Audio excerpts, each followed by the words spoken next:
Don't you dare drink that. They paid someone. I watched it happen with my own eyes. Who are you? Someone who just saved your life. Now act normal before they realize I told you. You kissed me in front of 200 people. You better have a very good reason. The reason is you're still breathing. Don't go anywhere. The champagne flute slipped from Cassiana Ferraro's hand 3 seconds before everything in her life stopped making sense. She hadn't planned to drop it. Her hands were always steady. 3 years of balancing silver trays through crowds of people who treated her like wallpaper had given her the kind of composure that didn't rattle easily. But something made her stop mid-step. Something made her lift her eyes from the polished marble floor and look, really look, across 40 feet of gilded ballroom, through a forest of tuxedos and silk gowns, straight at the man in the far corner who was about to drink from a glass he should never have touched. Her stomach dropped before her brain caught up. She left the broken glass where it fell, sparkling against the floor like a shattered confession, and she walked.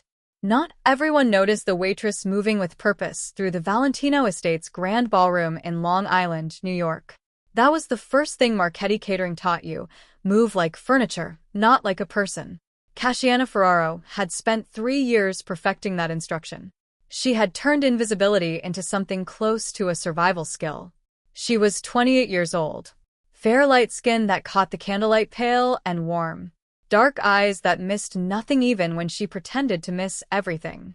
Long, straight, dark brown hair worn pinned back tight tonight in a sleek low bun, not a strand out of place. A figure that pressed against the black uniform skirt and stiff white collar in ways the garment wasn't designed to accommodate. Real curves, the kind that no amount of shapeless fabric could discipline into something unremarkable. No jewelry, no perfume, nothing that said, "Look at me." She was meant to be invisible. She was catastrophically bad at it. 30 feet. The man in the corner still hadn't raised his glass. He was caught in conversation with a silver-haired woman in burgundy silk who was making her point with the kind of controlled gestures that belonged to someone accustomed to being obeyed. His attention was divided, which meant Cassiana had maybe 6 seconds before he glanced down, lifted the crystal to his mouth, and swallowed whatever the sommelier had slipped into it while the room was watching the string quartet instead of watching him. Nobody had been watching him. Nobody except her. 20 feet. One of the security men near the east wall, a wall of tailored muscle with dead eyes, clocked her. His posture shifted. She kept her face blank and her stride steady, projecting the specific energy of a server who had somewhere to be and something to deliver, the silent performance she'd rehearsed 1,000 times in 1,000 different rooms for people who wanted to see through her rather than at her. 15 feet. Close enough now to take him in properly. Domenico Riva. She'd heard that name the way most people in New York heard it, attached to other names in low voices, in restaurant kitchens that went quiet when the wrong people walked in. Domenico Riva, 42 years old, CEO of Riva Global Enterprises, whose legitimate portfolio spanned real estate, international shipping, and hospitality. Domenico Riva, who sat on charitable boards and appeared at ribbon cuttings and smiled at cameras with the polished ease of a man who had nothing to hide. Domenico Riva, whose actual empire was the kind the cameras didn't film. In person he was not what she'd expected. Not monstrous. That was the first shock. He was tall, built like someone who had grown up in violence and learned much later to hide it beneath custom tailoring. Dark hair, with silver threading in at the temples. A face that was all controlled angles and deliberate stillness. The face of a man who had decided long ago that every expression would cost something, and so he would spend them carefully. He was the kind of dangerous that didn't announce itself. A sealed vault. Threat invisible until you were already inside it. 10 feet. The silver-haired woman finished speaking. Domenico's attention returned to the room. His hand moved to the glass. Cassiana ran out of distance at exactly the same moment she ran out of options. She did something her grandmother would have called either breathtakingly brave or profoundly stupid, and in that single heartbeat the gap between those two descriptions was too thin to measure. She grabbed Domenico Riva by the jaw, stepped all the way into him, and kissed him. 260 guests. A jazz quartet mid-note. 39 years of Long Island organized crime politics suspended in crystal silence. Cassiana held the kiss for 4 full seconds, long enough to be undeniable, short enough to keep her nerve, then broke away just far enough to press her lips to his ear. "Don't drink the wine," she breathed. "The sommelier was paid. I watched it happen." Don't drink it. She stepped back. Her heart was doing something anatomically alarming. Domenico Rivas stared at her. He was very still. Not frozen still. The way a man is still when he is processing information at a speed that doesn't register on the outside. His dark eyes moved over her face with an attention so focused it felt physical, like being read line by line. The wine glass was still in his hand. He hadn't drunk. He hadn't called his security. He hadn't done anything yet, and somehow that was more frightening than any reaction she could have predicted. Around them, the room erupted. Not into action, into noise. The specific pandemonium of people who have witnessed something shocking and have not yet decided what it means. Voices layered over voices. Chairs scraped. Someone laughed, high and nervous. Someone else said Domenico's name in a sharp, warning tone from somewhere to Cassiana's left. "She's insane." The voice cut through the noise like a blade finding a gap in armor. Cassiana turned. She'd noticed the woman earlier in the evening the way you notice a flame. Not because you want to, but because ignoring it feels like a decision that could hurt you later. Valentina Greco was standing 6 feet away with an expression that had moved from shock to something colder and more calculated in the span of about 3 seconds flat. Blonde, exquisitely built, wearing ivory silk that probably cost more than Cassiana's rent for a year. The kind of beautiful that was also a kind of weapon. She was Domenico's fiancée. The whole evening was in her honor, a formal engagement dinner for 200 of Long Island's most dangerous people dressed as 200 of Long Island's most elegant ones. Domenico. Valentina's voice was warm now, smoothed out, performing concern rather than feeling it. "This woman just assaulted you in front of everyone. She's clearly disturbed, or she was put up to this. Let Marco remove her, and we can." "Where is he?" Domenico said quietly. The question landed in a silence that hadn't existed a moment before. Cassiana blinked. "What?" "The sommelier." His eyes hadn't moved from her face. "Where is he right now?" She turned instinctively to find him. The man with the wooden wine case, and the rehearsed movements and the terror she'd seen crack through his face like a fault line when his palm closed around whatever the gray-suited man had passed him. She'd registered his position when she crossed the room. Third service station from the left, near the terrace doors. He was gone. She spun, checking the other direction. He was right there. He's Marco. Domenico didn't raise his voice. He didn't need to. 2 men materialized from the edges of the room the way security men do when they've been waiting for exactly this word. Find the sommelier. And find whoever he was speaking to before the bottles were opened. Gray suit. Older. Third table from the terrace. Domenico.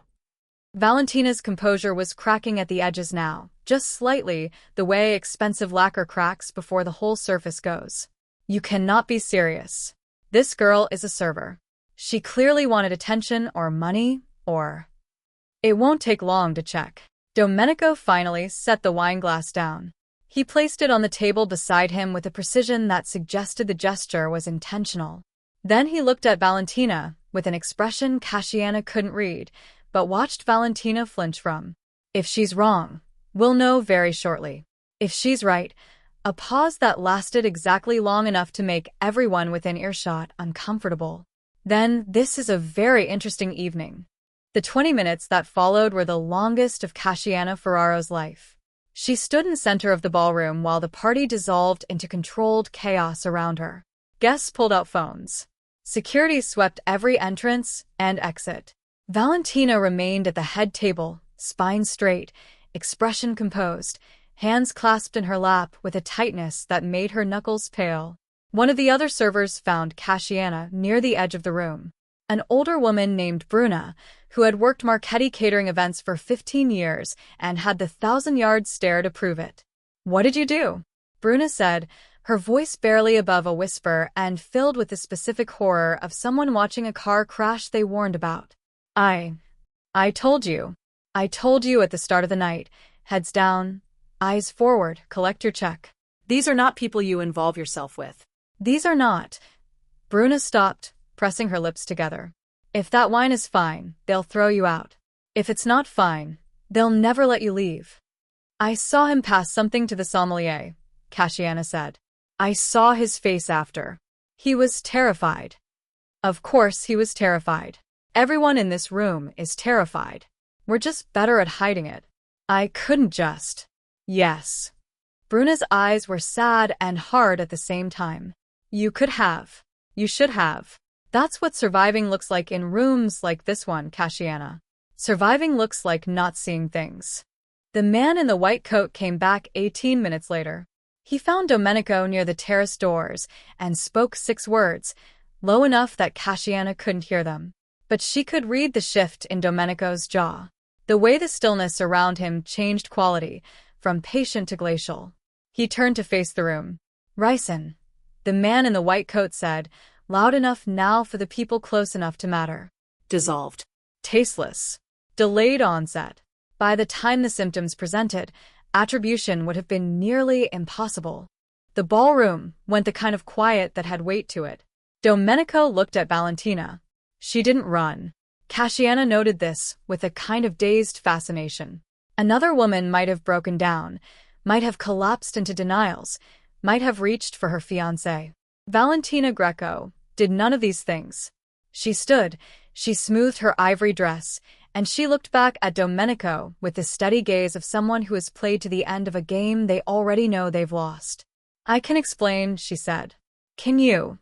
Not a question. Not even a challenge. Just 2 words placed on the floor between them like a knife laid flat. Someone tampered with the bottles. I didn't. Your family's collection, Valentina. Your gift. Your sommelier, a man your father has employed for 11 years. Domenico's voice was very quiet. And the man who passed him the compound was sitting at a table your mother reserved. Try again. Valentina's composure cracked. Not gradually. All at once. Like a dam that holds until the exact moment it doesn't. You're destroying everything, she said, and her voice came out ragged and raw and more honest than anything she'd said all evening. Every system our fathers built. Every arrangement that kept this world functioning. You want to go legitimate. You want to hand our operations to lawyers and accountants and pretend we're something we're not, and you don't care who gets buried under the rubble of your little reform project. Her voice rose. Someone had to stop you. By killing me. By replacing you with someone who understands what we are. And what are we, Valentina? She laughed, sharp and fractured and ugly. We're not something that reforms, Domenico. We're not something that becomes respectable. We're what we've always been, and the sooner you stop pretending otherwise, the fewer people get hurt. Take her inside, Domenico said to Marco. I want every name she gives. Every person she spoke to, every resource she used, every promise that was made, and to whom. They moved toward Valentina. She didn't fight. She walked with Marco toward the villa's interior with her head high, and at the doorway she turned back once. You're already a dead man, she said. You just have the luxury of not knowing it yet. Then she was gone. And Domenico Riva turned to look at the waitress who had kissed him in front of 260 witnesses and saved his life. If this story already has your heart hammering in the first 5 minutes, that's exactly where we want you. Subscribe right now, hit that notification bell, and drop your city in the comments below. I want to see how far this story travels. He crossed the room to her with the unhurried certainty of a man accustomed to moving through spaces that rearranged themselves around his arrival. The guests who hadn't left yet gave him a wide perimeter without being asked. He stopped close. Close enough that she could see the fine detail of his face, the exhaustion underneath the control, the intelligence behind the stillness, the very slight tension in his jaw that suggested tonight had cost him something he hadn't fully calculated yet. What's your name? He said. Cassiana. She was surprised by how steady her voice came out. Cassiana Ferraro. Cassiana Ferraro. He repeated it like he was testing the weight of it. You saved my life tonight. She paused. Yes. I suppose I did. Why? The question caught her somewhere undefended. She'd been braced for anger, for suspicion, for any of a dozen responses that made sense from a man in his position. Not why. Not that specific, quiet, genuinely curious why, as though her answer actually mattered to him. I don't have a good reason, she said honestly. I saw something wrong and I couldn't look away from it, even though looking away was clearly the smarter choice. Most people make the smarter choice. Most people weren't standing close enough to see his face when he took the vial. Domenico's attention sharpened. Tell me what you saw. Exactly. She told him, the gray-suited man, the palm-to-palm pass hidden behind reaching for bread, the sommelier's face in the moment after, the particular quality of terror she recognized because she'd seen it before, in kitchens and back offices, and on the face of a father who'd borrowed money from people who didn't lend it, they sold it. Domenico listened without interrupting, without moving. When she finished, he was silent for a moment. You recognize that kind of fear, he said. You've seen it before. On someone you knew. It wasn't a question. She didn't know how he'd pulled that from what she'd said, but she answered it anyway. My father. A long time ago. Someone put him in an impossible position. I was 12. What happened to him? He tried to fight his way out of it. A beat. He didn't make it out. Something shifted in Domenico's expression. Not quite sympathy. The face of a man who'd lost the architecture for sympathy somewhere along the road, but something that sat adjacent to it. Recognition, maybe. The specific gravity of someone who understood what it meant to watch a person you loved get destroyed by machinery too large to fight. You can't go home tonight, he said. Her stomach turned over. What? Whoever helped Valentina plan this, and Valentina did not plan this alone. She doesn't have the access. They know you're the reason it failed. You're a witness. In my world, that's a category with a short life expectancy. His voice wasn't cruel about this. It was simply factual. My men will take you somewhere safe.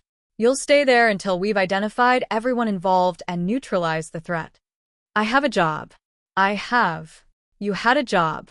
The moment you crossed this room, the parameters of your life changed. He paused. I'm sorry. I genuinely am. But you don't have a choice about this part. You do have a choice about what comes after. Cassiana looked at him. At this man she'd kissed to stop a murder, whose world she'd stumbled into with no map and no armor, who was offering her protection with the same calm authority he'd probably used to order every other thing he'd ever wanted. She thought about Bruna's words. Surviving looks like not seeing things. She'd already failed that particular survival test. I want something in exchange, she said. Both of Domenico's eyebrows rose by a fraction. You're negotiating. You said I saved your life. That should be worth something. What do you want? Information. She lifted her chin, her dark eyes steady on his. About my family. My father died when I was 16, officially a heart attack, but the debt he left behind didn't make sense.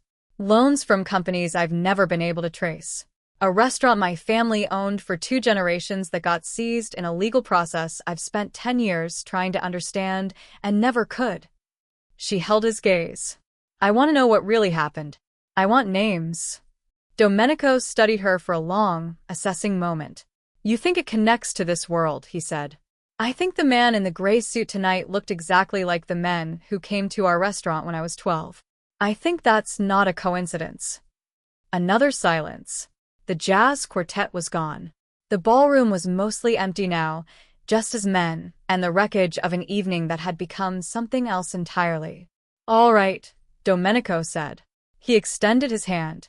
You stay under my protection, follow my people's instructions, and don't attempt to leave or contact anyone without clearance.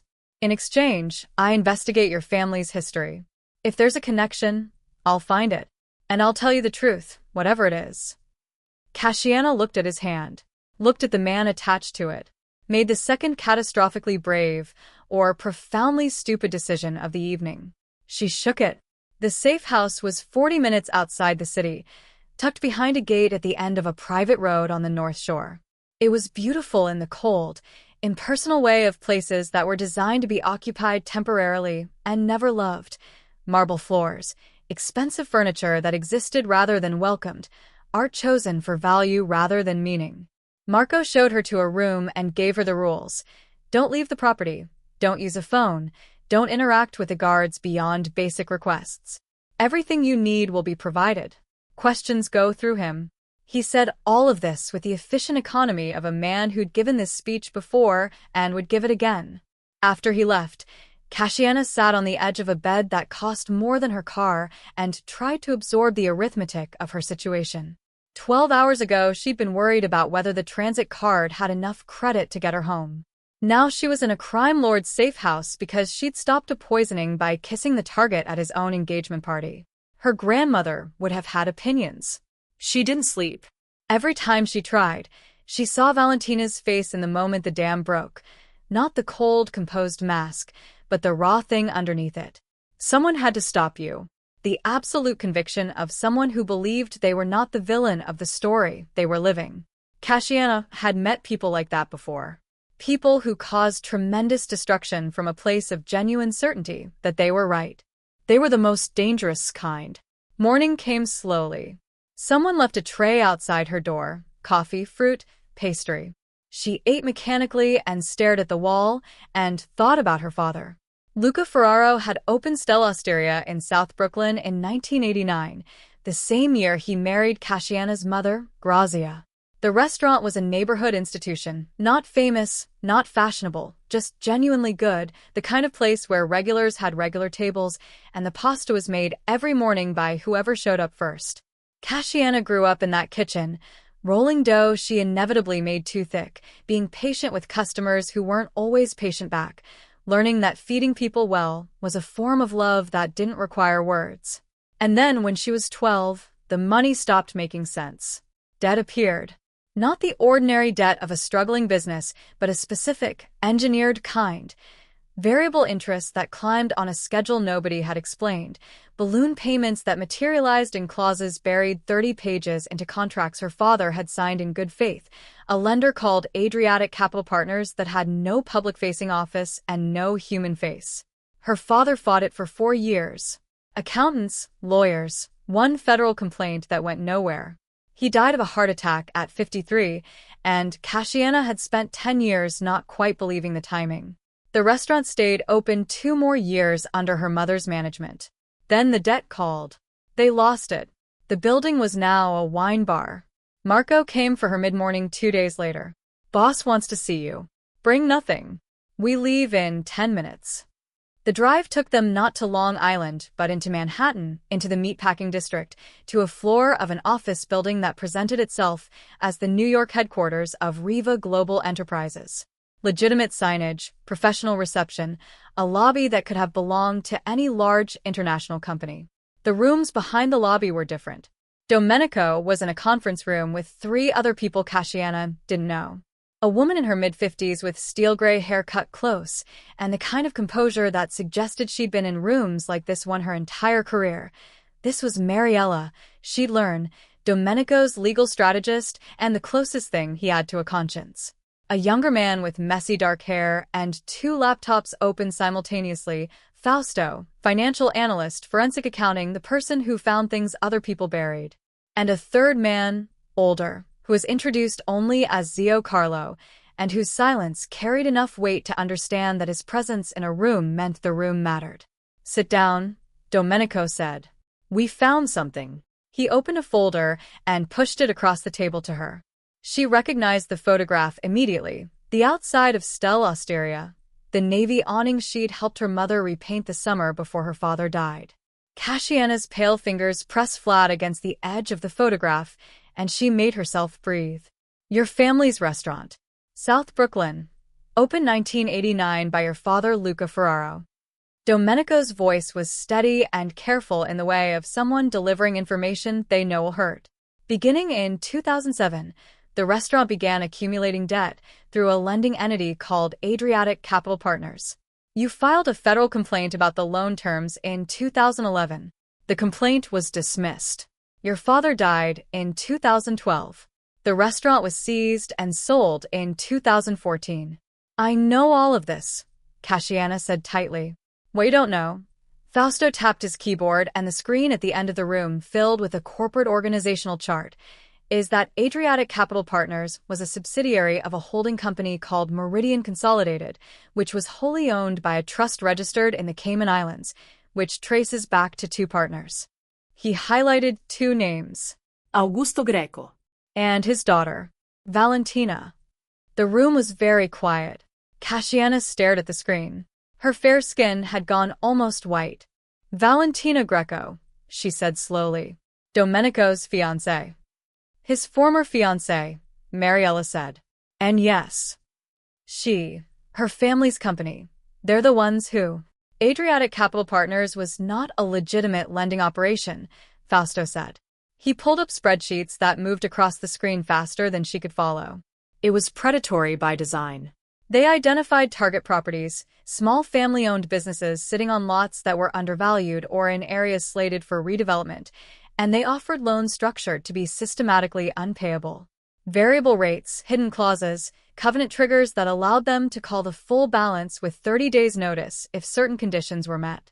The conditions were engineered to be met. How many families? Cassiana asked. Fausto paused. That we've identified so far, 51. The number sat on the table like something physical. 51 families. 51 restaurants and delis and dry cleaners and hardware stores, and the generations of hands that had built them, and the people who'd poured their lives into them, believing that if they worked hard enough the universe would eventually show mercy. Your father's complaint, Mariella said gently. The federal filing in 2011. We found the original documentation. He was correct, the loan terms were fraudulent. He had a case. Not an easy one, but a real one. He died before it went anywhere. Mariella looked at Domenico. Domenico looked at Cassiana. We're still working on the full picture, he said. But there is a discrepancy in the medical records. The physician who signed his death certificate had financial connections to Greco family interests. The timing, he stopped. I won't tell you things I haven't confirmed. What I will tell you is that we're looking at it, and that you will know everything we find. Cassiana placed both hands flat on the table. Not because she was about to do anything with them, just to feel something solid. Did they kill my father? We don't know yet. But you think they might have. I think the timing warrants investigation. I think a man who files a federal complaint against a fraudulent operation belonging to organized crime and then dies of a heart attack 8 months later is. Domenico's jaw tightened. I think it deserves answers. The room was very still.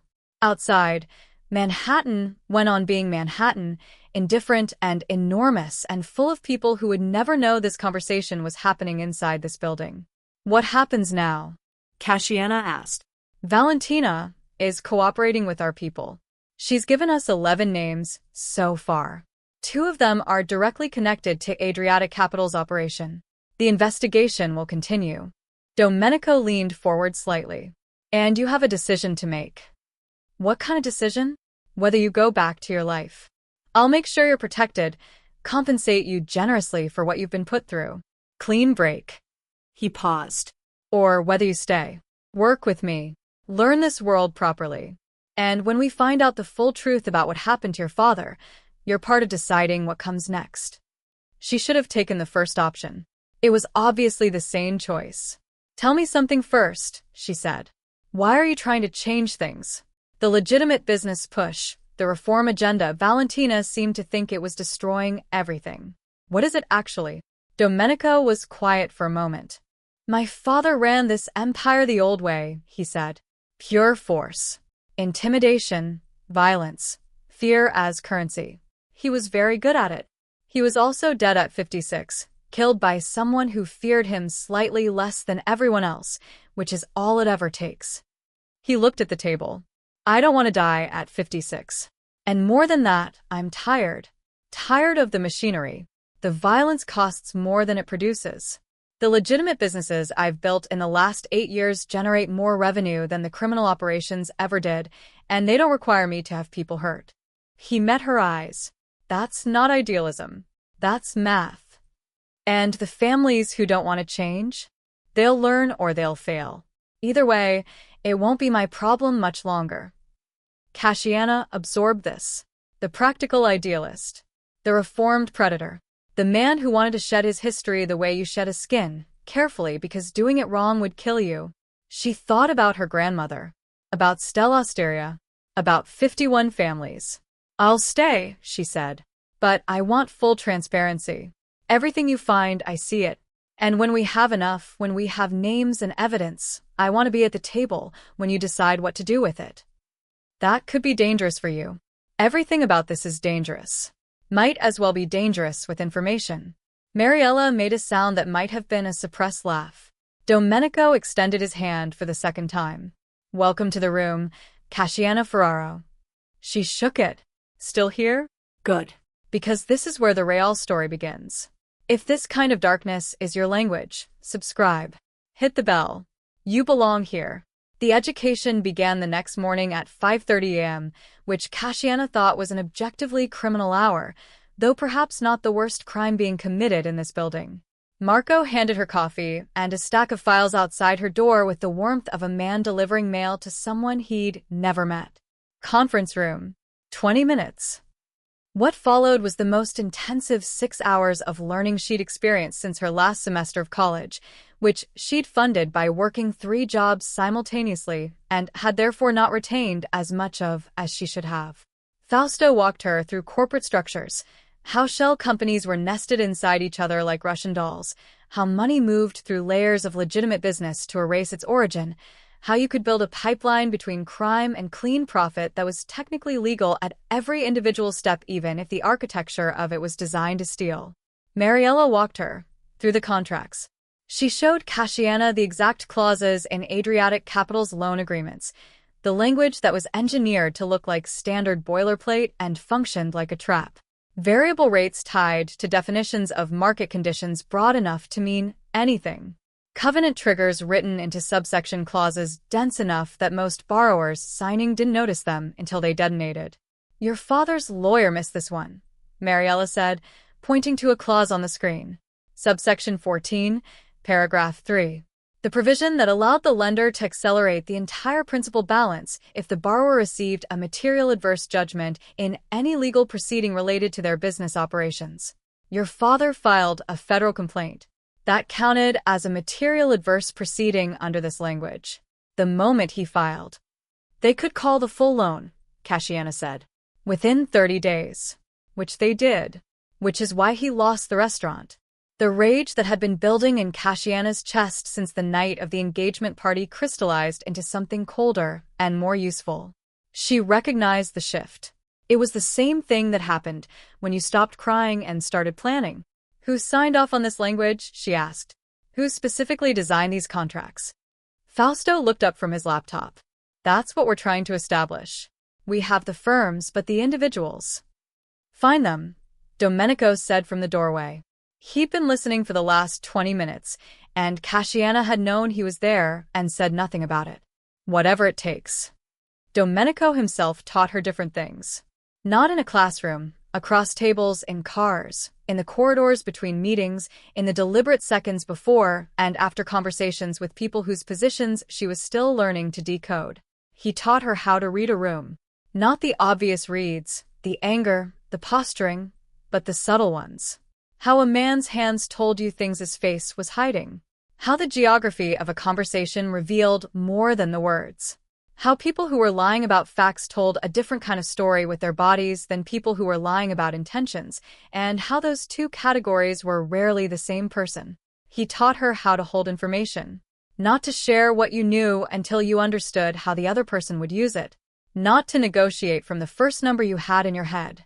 Not to let silence make you uncomfortable enough to fill it with something you'd regret. Most people, he told her one evening after a meeting that had lasted 4 hours and moved a very small distance, mistake talking for communicating. They think as long as they're saying words, they're doing something. Silence is a tool. Use it. You use it constantly, she said. Yes. It's annoying. Something shifted in his face. Most people find it intimidating. I find it annoying. There's a difference. He looked at her for a moment with that unreadable expression she was slowly, very slowly, learning to parse. Then he said, Good. Keep saying things like that. Why? Because everyone else in my life tells me what I want to hear. It's refreshing to be annoyed by someone. She didn't know what to do with that, so she looked at her notes and moved on. But she thought about it later. The breakthrough came on a Thursday, 3 weeks after the engagement dinner. Fausto burst into the conference room holding his laptop like it was evidence in a trial. I found the full pipeline. All of it. He spread it across the main screen, a web of corporate connections that looked, at first glance, like spaghetti thrown at a wall. But as he walked them through it, structure emerged. Adriatic Capital Partners had been one node in a network. Below it, the fraudulent loans, the 51 families, the engineer defaults, the seized properties. Above it, Meridian Consolidated, the Cayman Trust, the two names at the top. But running parallel to it, connected at multiple points, was a development arm, a series of construction and property companies that had, over 8 years, purchased 43 of the 51 seized properties. They owned both sides of the operation, Mariella said, understanding landing in her voice like weight. They destroyed the businesses and bought the land. The net profit across the full pipeline is somewhere in the range of $300 million, Fausto said. Conservative estimate. Cassiana was very still, her pale hands flat on the table. Find the man who ran the development side, Domenico said to Fausto. Name, location, everything. Fausto hesitated. The development arm connects to a family you may not want to press right now. The Lucchesi family. Enzo Lucchesi, specifically. He runs the construction and real estate operations. A silence. Mariella looked at Domenico. Domenico looked at Zio Carlo, who had been sitting in the corner of the room in his customary silence. The old man held his gaze for a moment, then gave the smallest possible nod. The Lucchesi family, Domenico said, has been trying to find a reason to challenge me for 2 years. They don't like the direction I'm taking things. A pause. Apparently, they've also been running a $300 million fraud operation with my former fiancé's family, which means this is no longer just about Valentina. It's bigger than her, Cassiana said. Considerably. He looked at her. This is going to get complicated. It's already complicated. More complicated. He leaned back. The Lucchesi family isn't going to cooperate the way Valentina did. Enzo Lucchesi he's not Valentina. He's old world. He'll see any move we make against him as an attack on the entire family structure. Which means if we push, we're not just building a case. We're potentially starting a war. Cassiana looked at the names on the screen. At the 51 businesses. At the line that connected Adriatic Capital Partners to the death of a man named Luca Ferraro who had made good pasta and loved his daughter and tried to fight back against something too large to fight. Then we start a war, she said. 3 sets of eyes moved to her. If the choice is between doing nothing and letting them keep doing this, or confronting it and risking a conflict, she kept her voice even. I grew up knowing my father's death didn't add up. My mother spent the rest of her life knowing. I want the truth more than I want safety. That's my position. Domenico studied her for a long moment. Your position is noted, he said. We'll do it. But we do it smart. The operation to compel Enzo Lucchesi's cooperation took 12 days. Cassiana wasn't part of the physical mechanics of it. Domenico was explicit and non-negotiable on that point, but she was part of everything else. She sat with Fausto for 14-hour stretches building the evidentiary file. She worked with Mariella on the legal strategy. She learned what leverage looked like when it was constructed properly, not a threat delivered in a dark room, but a documented reality laid out on a conference table in daylight.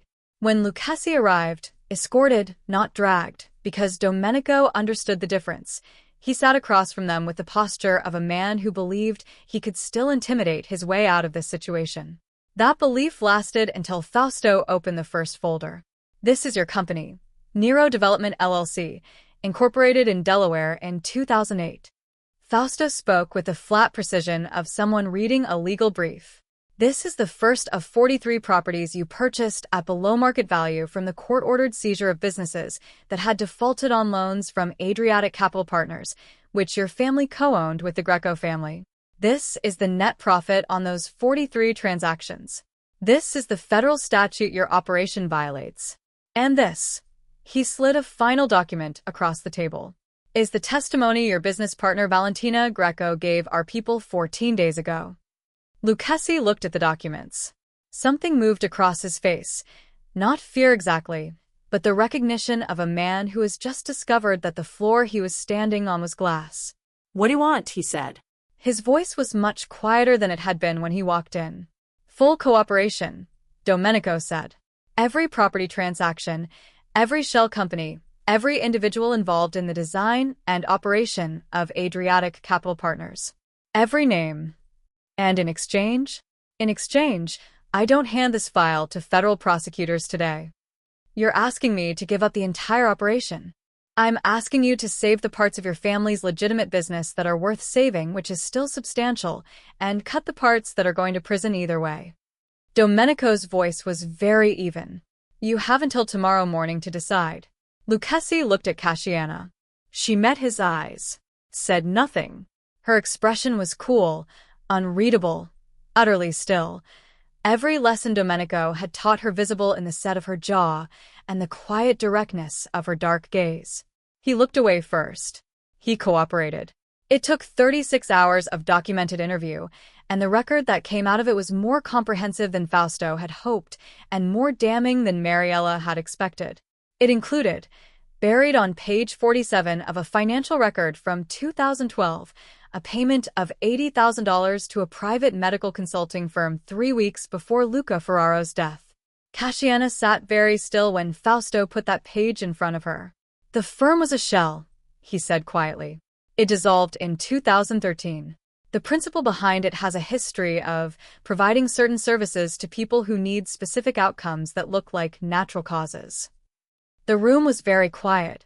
Mariella had stepped out. It was just Fausto, Cassiana, and Domenico. They killed him, she said.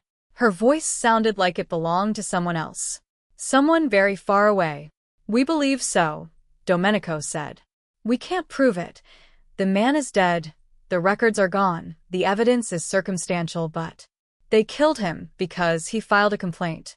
She looked at the page, her fair skin drained of color. He tried to fight back against something that was stealing from him, and they killed him for it. A pause. He was 53 years old. I was 16. My mother, she stopped. She didn't finish the sentence because it didn't have a good ending. Domenico didn't offer comfort in words. He sat with her in the silence, which she understood by now was his version of it. After a while, she became aware that his hand had moved across the table and covered hers, not with pressure, just with presence, and she didn't pull away. What do you want? He asked. I want it to mean something, she said. I want whatever we build from this to be worth what it cost. Then let's build it right. If you've stayed this long, you already know this isn't just a story. It's a map of how the world actually works for people like us, the invisible ones, the ones who were never supposed to matter. Subscribe. Because the people who stay for this kind of truth are the ones who need it most. The press conference was Domenico's idea. Cassiana thought it was either brilliant or suicidal, and the margin between those two assessments narrowed as the day approached. He stood before cameras in a Manhattan hotel conference room and announced, in calm, precise language, that Riva Global Enterprises was cooperating with federal investigators on matters related to historical business practices that did not meet current legal and ethical standards. He announced a victim compensation fund with an initial capitalization of $40 million. He announced that his organization would provide documented evidence regarding a fraudulent lending operation that had targeted 51 small family businesses over an 8-year period. The families responded within 48 hours. Not all of them, the old guard, the ones built on fear and tradition, called it betrayal, called it surrender. Pro Russo, the Lucchesi loyalists, 2 other family heads who'd benefited from the chaos Adriatic Capital created, they were furious in the specific way of people who've been comfortable for a long time and suddenly aren't. But others, quieter, younger, exhausted in ways that didn't show up in your face until you looked at the right angle, reached out through intermediaries to ask how they could do the same thing. You split them, Cassiana said, reviewing the responses with Mariella. That was the goal, Mariella said. You can't move a monolith. You have to fracture it first. And the ones who won't fracture? They become case studies for the ones still deciding. 3 days after the press conference, Two of Domenico's men were attacked leaving a parking garage in Midtown. They were fine, professionally positioned, trained for exactly that situation, but the message was obvious. The counterattack had started. Who? Domenico asked Marco, his voice completely level. Contract. Whoever paid is still being traced, but the contractor was connected to Russo family operations. Cassiana was in the room for this conversation, which a month ago would not have been true. She stood by the window, her dark hair loose for the first time, and thought about what Mariella had said about the fracture. Don't retaliate, she said. Both men looked at her. Give it to the prosecutors. You have evidence of the attack. You have the contractor's connection to the Russos. Hand it over. She turned from the window. You told the world you're cooperating with federal authorities. The moment you answer an attack with street violence, you prove everyone who called it a performance right. You answer it with the law, and you prove it isn't. Marco looked skeptical. That's the whole point, Domenico said. He looked at Cassiana with an expression she was becoming more familiar with, the specific look of someone encountering an idea they've thought of themselves but are more convinced of when they hear it from outside. That's exactly right. He handed the evidence package to Mariella. The federal investigators moved within 36 hours. 2 Russo associates were arrested before the week was out. The Russos called for an emergency meeting of the families.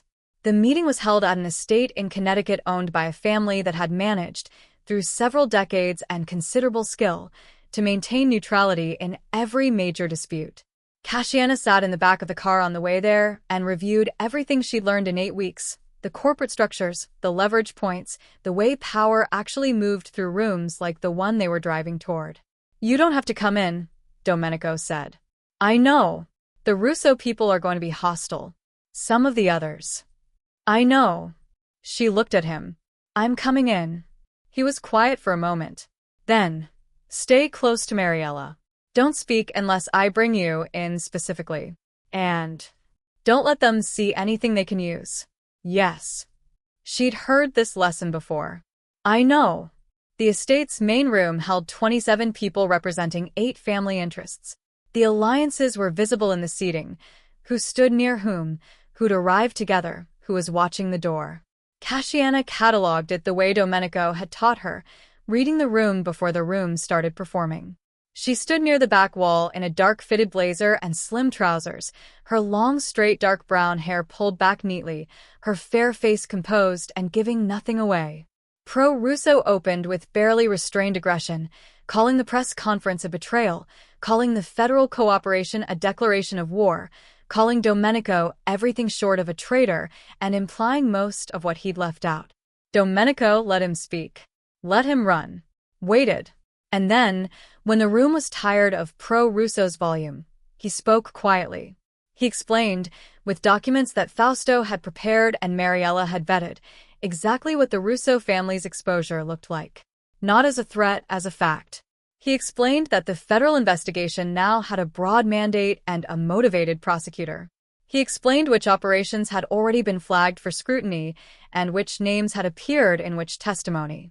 And then he explained the alternative. The families that cooperate with the transition, he said, will find themselves in a defensible position. The families that don't will find themselves in the middle of an investigation they don't control, providing targets they didn't offer. He looked around the room. I'm not asking you to like this. I'm telling you what's real. You can work with reality or you can fight it, but you cannot negotiate with it. The room fractured exactly the way Cassiana had watched Mariella predict. The loyalists retreated into indignation. The pragmatists began calculating. The neutrals waited to see the outcome before choosing a side, which was always how neutrals operated.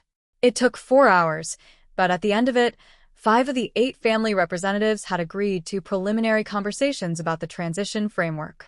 In the car back, Domenico was quiet for a long time. You're staring, he said eventually. I'm thinking. About what?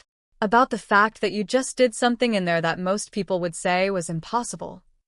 She looked at him in the half-light of the car. You shifted the power structure of 8 organized crime families using documents and arguments instead of violence. In 1 afternoon. It'll take much longer to make it permanent, but you started it.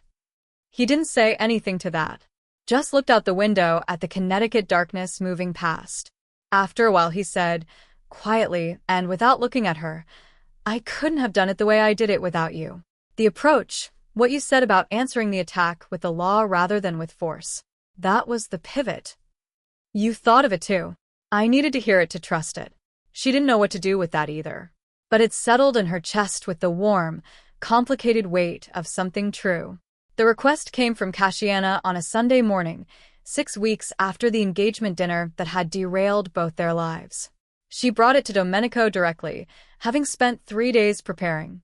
Fausto had helped her with a financial analysis. Mariella had reviewed the legal dimensions. She had a folder, a spreadsheet, and 12 pages of notes. She presented it clearly and concisely because she had learned from the man sitting across from her that clarity was a form of respect. "I want the restaurant back," she said. Domenico looked at her folder. "The building my family owned, Stella Osteria in South Brooklyn. It was seized fraudulently. Lucchese's development company bought it. It's currently operating as a wine bar owned by a hospitality group that is, according to Fausto's analysis, significantly underwater on debt from the original acquisition." She opened the folder. "The group has been trying to offload the property for 8 months. We can acquire it below market value and structure it as a direct outcome of the Victim Compensation Fund. My family is among the 51. The property belongs on that list. The fund was designed for financial compensation, not property restoration. Then expand it. Make this the precedent. Show the other 49 families that restoration is possible, not just payment." Domenico looked at the documents. Looked at her. Looked at the documents again. "What would you do with it?" he asked. "Not a restaurant." Not exactly. She had thought about this long enough to have it clear. A center. A place that does what none of us had, access to the kind of legal and financial expertise that could have protected my father. Could have protected all 51. We put a lawyer, a financial counselor, a compliance advisor in that building, and we make the service free to small businesses in that neighborhood. We keep a restaurant on the ground floor because my family built a restaurant there, and that part of the legacy should be honored. She kept her dark eyes on his. And we put a plaque in the lobby with all 51 names. So nobody forgets what this cost. The silence was long enough that she started to worry. Then Domenico said, "Mariella, get me the full acquisition file on the South Brooklyn property and restructure the compensation fund provisions to include restorative acquisition." He paused. "Make it happen." The acquisition negotiation took 5 weeks. Cassiana threw herself into it with the energy of someone who has finally found a use for all the things she was angry about. She learned commercial real estate law by doing it. She negotiated with the hospitality group's lawyers with a combination of Fausto's financial pressure and Mariella's legal clarity and her own flat refusal to be moved from the position that was right. They settled at $3.8 million. Below the market floor. The hospitality group thanked her for solving their problem. She didn't tell them they'd created it. The day the deed transferred to the Ferraro Community Foundation, Cassiana stood outside the building for a long time. Domenico stood beside her. Neither of them spoke. The navy awning was gone. The current signage was tasteful and wine-adjacent and had nothing to do with her family. But the bones of the building were the same: the honeyed brick, the wide front windows, the corner location that had mattered to her great-grandfather because it meant people could see in and know the place was alive. She would have wanted it to be something useful, Cassiana said finally. Her grandmother, who she was really speaking about. Not a shrine. Something that actually helped people. Then make it that. "I'm not qualified to run a community organization. You negotiated that acquisition better than any commercial real estate attorney I've employed. You built the evidentiary file that took down a $300 million fraud operation. You stopped a poisoning by improvising under pressure in front of 260 people." Domenico looked at her. "On what evidence are you not qualified?" She laughed, surprised out of the heaviness of the moment. "When you list it like that." "I'm just reading the facts." She turned to look at him properly. He was watching her with that attention she'd gotten more comfortable with, the focused, unguarded attention of someone who was, she'd slowly realized, rarely as guarded around her as he was around everyone else. "I need to ask you something," she said. "Ask." "Valentina said that I was a tool." That you'd use me until I wasn't useful, and then. Valentina said that to justify attempting to murder me in front of my closest associates. Her perspective on my character is not what I'd call reliable. I know, but I want to hear you say the actual thing. Not the denial. The actual thing. He was quiet for a moment, the kind of quiet she'd learned to wait out. The actual thing, he said, is that you are the only person I have been fully honest with in 8 years. Every strategy, every calculation, every decision I've made since the night you walked across that ballroom, I've made it with you in the room, knowing you'd tell me if it was wrong. He looked at the building rather than at her, which she understood was him being more honest, not less. That's not what I do with tools. She let that settle. I want to stay, she said. Not just for the foundation. I mean in this. Whatever this is. He looked at her then. This is complicated, he said. I am complicated. The world I come from is. I know what world you come from. I've been living in it for 8 weeks. She met his eyes. I'm not asking for simple. I'm asking if you want me here. The silence lasted long enough to feel like something. Yes, Domenico Riva said simply. I want you here. She turned back to the building. Her family's building. The one that had been stolen and was now, at least in part, returned, not to what it had been but to something that might matter more. One condition, she said. Of course. The restaurant on the ground floor. It opens under the original name. Stelle Osteria. Stelle Osteria. She nodded. It stays. It stays. They stood on the sidewalk in South Brooklyn while the city went on around them, and Cassiana thought about a 12-year-old girl watching men in gray suits walk into her father's kitchen and not understanding what it meant, and a woman who now understood all of it and had decided to do something with the understanding. She thought about her father, who had tried to fight and lost. About her grandmother, who had kept fighting until she couldn't. The rage had changed quality. It was still there, it would probably always be there, but it had been refined into something with edges she could use. Not for destruction. For building.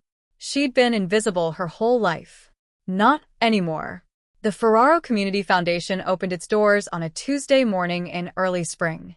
The ground floor was the restaurant, Stella Osteria, navy awning and all, run by a chef who had trained under her grandmother's guidance 30 years ago, and who had wept when Cassiana called him. The menu was the same. The pasta was made every morning by whoever showed up first. The upper floors were offices. 2 attorneys specializing in predatory lending and small business law. A financial counselor and a compliance advisor. A meeting room available to any small business owner in the neighborhood who needed it, no appointment, no fee. In the lobby, on a wall of pale Italian marble, 48 names were engraved in clean block letters. The businesses. The families, the dreams that had been taken. The 49th plaque read, Stella Osteria, Luca and Grazia Ferraro, 1989 to 2014. Cassiana ran her fingers over it, her fair skin against the cold marble, her father's name under her hand. Domenico stood behind her, close enough that she could feel the warmth of him without turning around. His hand found her shoulder, careful, present, real. Ready, he said quietly. She looked at the names. At her father's name. At the 47 other families who had been told, in various ways, that they didn't matter enough to protect. She thought about a champagne glass breaking against marble. About the split second of decision that changes the entire trajectory of a life. She turned around. Open the doors, she said. And they did.